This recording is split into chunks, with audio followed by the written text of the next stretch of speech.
Welcome back for a special Halloween episode of 10 Minute Horror. Tonight, we're checking in on a deep-sea research lab and a frightening new discovery. As always, Horum and Roll'em. This is Dark Oxygen.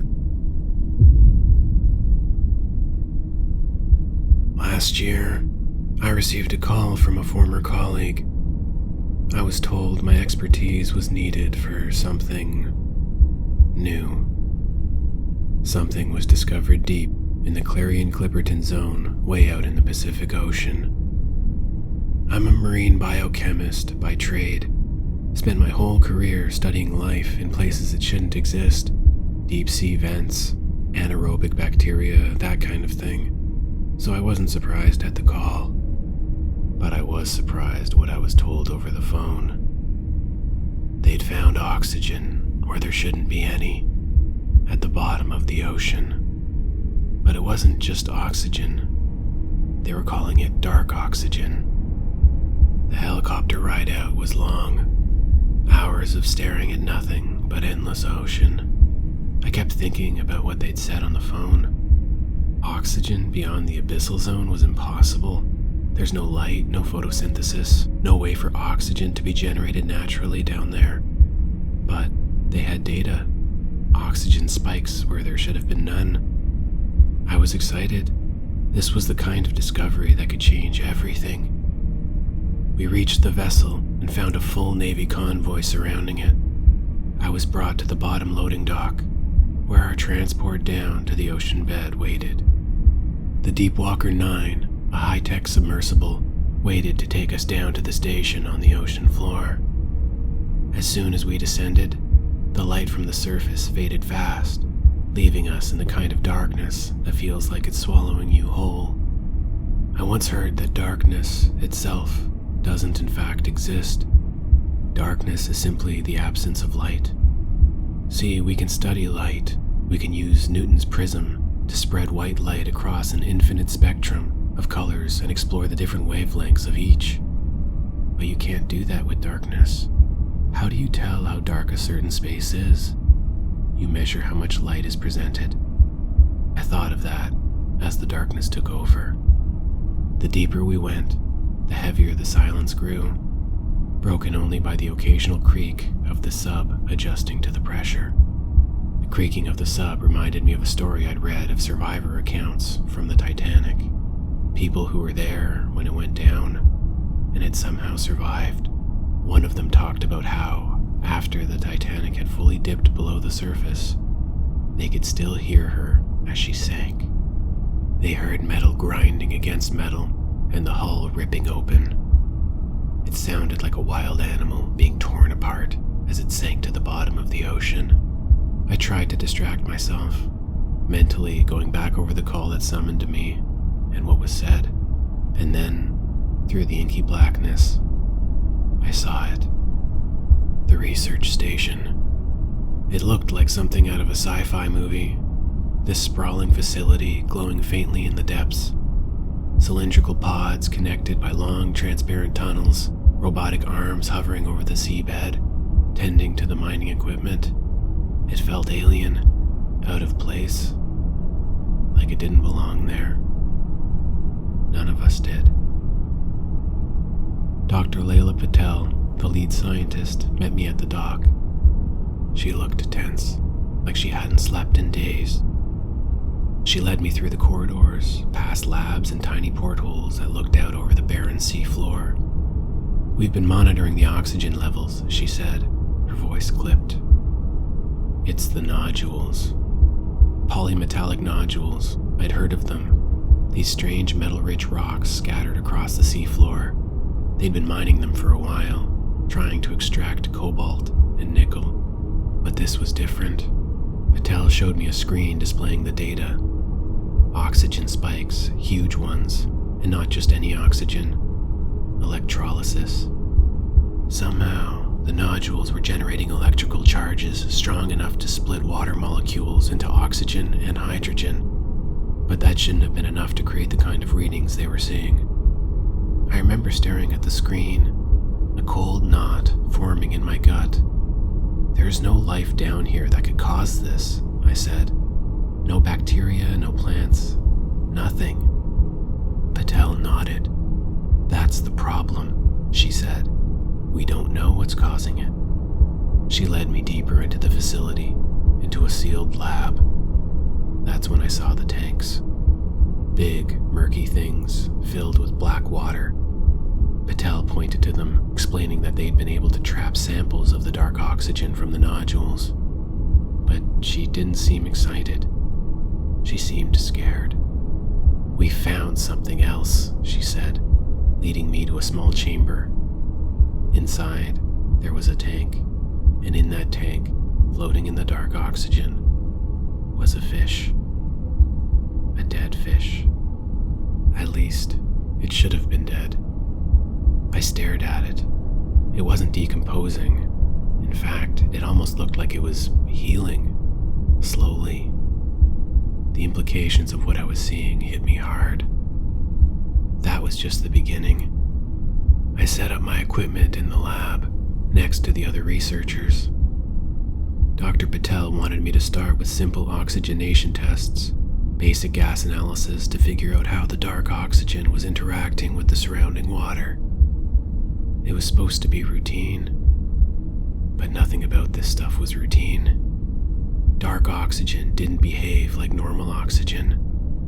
In the mass spectrometer, its molecular structure was different, twisted and wrong. The electrochemical potential coming off the samples was higher than anything we'd seen in natural environments. At first, I thought I'd miscalibrated the instruments. I checked, rechecked, but the results stayed the same. There was something alive in it. I began investigating the electrochemical behavior of dark oxygen, using cyclic voltammetry to measure its reduction and oxidation potentials. Think of normal oxygen as a ball rolling down a gentle hill. It moves smoothly, predictably, and eventually comes to a stop. That's what I expected when I measured how oxygen behaves in water. Usually, oxygen takes in electrons in a steady way, like that ball rolling to a rest at about -0.40 volts. But dark oxygen, it was like a ball that suddenly shot sideways, bounced, and then kept moving on its own. The readings I got were wild and unpredictable, like the ball hitting hidden springs and speeding up when it should be slowing down. It wasn't just following the usual path. Its molecular structure had changed, like the rules of gravity shifted just for it. When I measured the current it generated, how much electric charge it was moving, it wasn't just strong, it was nearly twice as powerful, like the ball had found a way to roll faster with each bounce, even gaining energy from the ground itself. And in the longer test, instead of that motion dying down over time, like normal oxygen reactions would, dark oxygen just kept going, as if it had found a secret power source. It didn't just react, it fed off something unknown, a kind of self-fueling energy. That kind of behavior is supposed to be impossible, like a ball that never stops rolling uphill on its own. Next, I ran tests to understand how dark oxygen interacted with living cells. Think of normal cells as little factories, carefully managing energy and production. Mitochondria act like the power generators, keeping everything running smoothly. When I introduced dark oxygen to these cells, it was like hooking up a power plant to a small-town factory. The Warburg respirometer showed that the cell's energy consumption went through the roof, almost 10 times what it should have been. It was like their engines had been pushed into overdrive, churning out energy at an exponential rate. But instead of using all that power to keep everything in order, the cells went haywire. Imagine those factories suddenly building extra rooms and adding new machines, but without any plan, just a chaotic sprawl. That's what happened when I checked the nuclei with DAPI staining. The DNA, the blueprints that keep things running, was coming apart, then reconnecting in random ways, like pages of instructions being torn out and put back in the wrong order. Even parts of the genetic code that are usually dormant, like transposable elements, were suddenly active. oxygen wasn't just giving the cells a boost, it was rewriting them, turning them into something new and unpredictable, like a factory morphing into a strange, uncontrolled machine. It wasn't just giving life a little push, it was changing the very rules of how life worked. By day 3, I started hearing voices, soft whispers that seemed to seep from the walls. I chalked it up to stress, the pressure of the work. I wasn't sleeping well, none of us were. Patel had us working in shifts, constantly analyzing the dark oxygen and its effects on biological matter. It was consuming us, just like the samples consumed everything we put in them. That decomposed fish, it didn't just stop decaying, it started regenerating faster, its cells dividing like it had found a way to cheat death. Dr. Patel said we should run more tests before jumping to conclusions. But deep down, I knew this wasn't some natural anomaly. It was something far more dangerous. And that solidified when I performed my own test, putting a fresh, healthy fish in the tank with the one that had regenerated. The regenerated fish tore the other one to shreds. Unfortunately, Dr. Malkin decided to run his own experiments as well. Malkin was one of the older researchers. Brilliant, but the depths, isolation, and intense work suffocated him. One night, I found him standing in front of the tank, staring into the black water like he was hypnotized. "Malkin, what the hell are you doing?" I asked. He smiled into the dark liquid. Before I could stop him, he climbed the ladder, lifted the tank cover, and plunged headfirst into the dark oxygen. The alarms went off immediately. Biohazard warnings blared through the facility. We put on biohazard suits and dragged him out. His skin was pale and slick. He should have been dead, but after a moment, he was standing. Weakly, but his motor functions were working. He was alive. We brought him into the sick bay and gave him by the second monitoring. Over the next few days, he got worse. Fever, cold sweats, nausea, vomiting. He was deteriorating in front of us. His veins turned a deep blue, almost black, and his eyes were obsidian ovals. He would stare at you, but it felt like he was looking through you, like something else was using him to see the world. Something almost reptilian. Then one night, I caught him standing over one of the younger researchers, Dr. Barnes, as she slept in the infirmary. And the violence began. Malkin looked like he'd been underwater for centuries. He picked up a chair and slammed it down onto Barnes. One leg of the chair hit Barnes's face head on, punching through it and collapsing her skull. And he kept going. It took 4 of us to pull Malkin off. We locked him in a containment room and put Barnes's body in the sick bay freezer. The research mission was called off immediately by the executive's topside. We were all to pack our belongings, pull all data and samples from the lab for further testing, and leave from one of the 2 mini-subs. But before we packed our bags, chaos erupted. Malkin broke out of containment. He was unrecognizable and ferocious, like the rolling ball gaining speed when it should be slowing. Malkin had grown stronger. As the first group was about to eject in their emergency sub, Malkin broke apart the door before it fully pressurized. The sub exploded. All 6 researchers and scientists inside were blown apart. The habitat was now compromised. Malkin viciously attacked Patel like a rabid animal.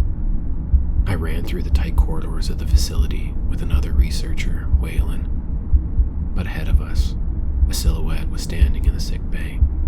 Barnes, running on pure animal motor function and dark oxygen. She sprinted right at us. I managed to duck out of the way, but she hit Waylon head on. Her head wound sprayed dark, foul blood all over Waylon's face. I heard him screaming out behind me as Barnes pulled him apart. I didn't look back. Couldn't. The sound of Waylon's screams echoed down the corridor as I sprinted through the narrow halls of the facility, my heart hammering in my chest.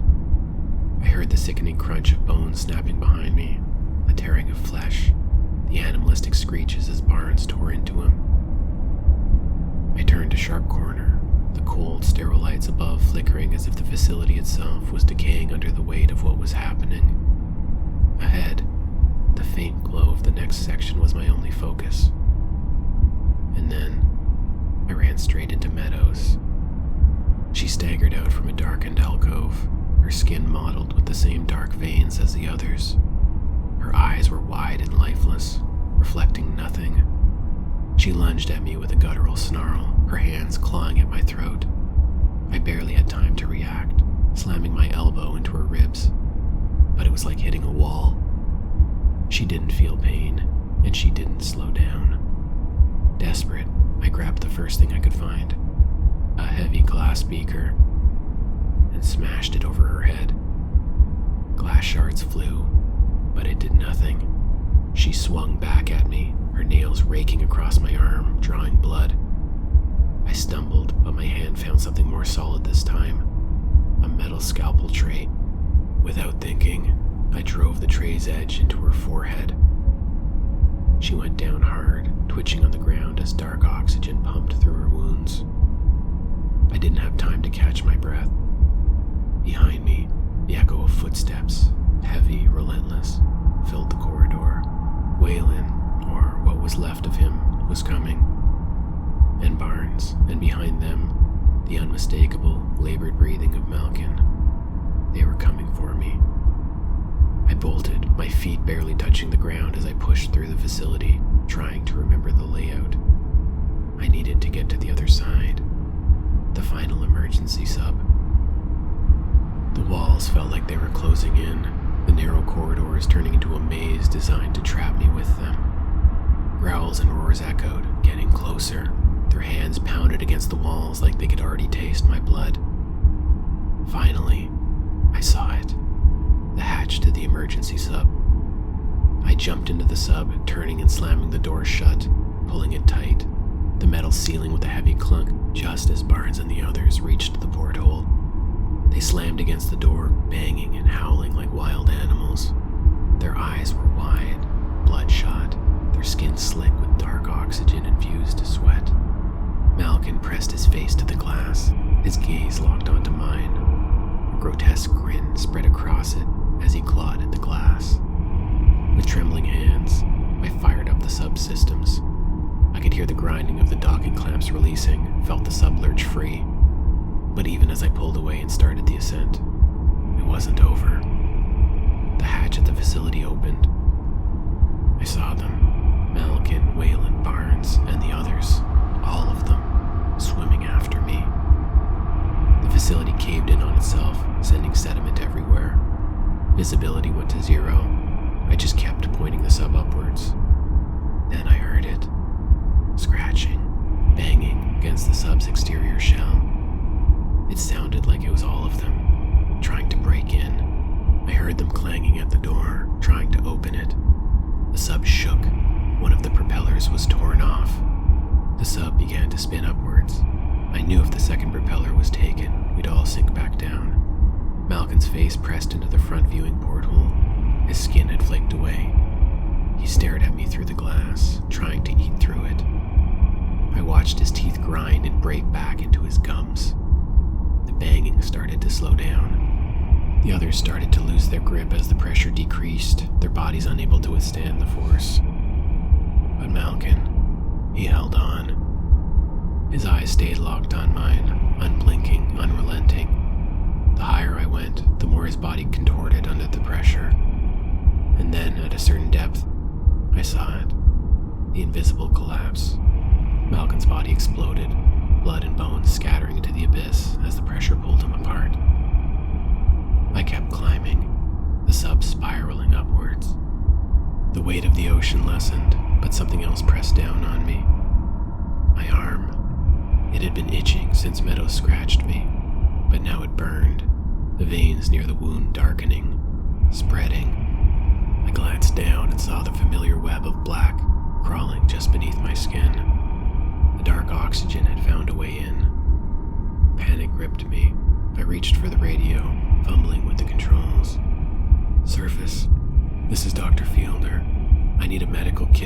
waiting in the depressurization chamber when I arrive. Get me glutathione and acetylcysteine, antioxidants, and anything with nano-delivery capabilities. The response was quick, but tense. They knew what I meant. I didn't have much time. As the sub surfaced, I was moved into the depressurization chamber. Inside, I found the medical kit ready. My arm was throbbing. Dark oxygen spread through my veins, making my muscles twitch involuntarily.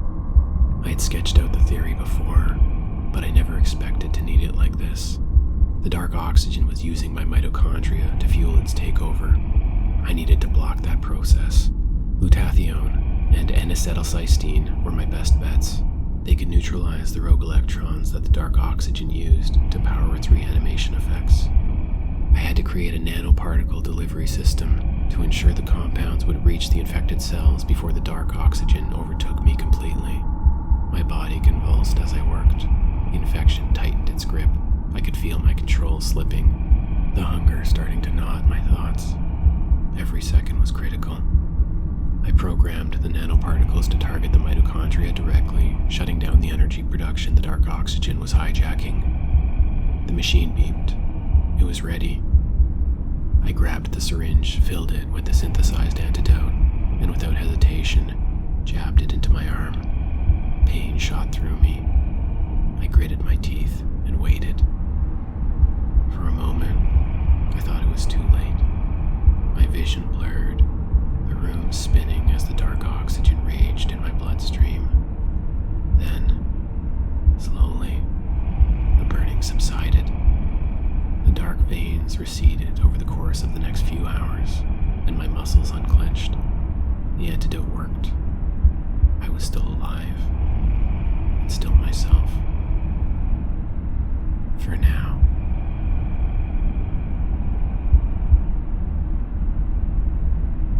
And that concludes Dark Oxygen. We hope you enjoyed tonight's episode and had a spooky Halloween. We'll be checking back in real soon with some new stories and short films. Until then.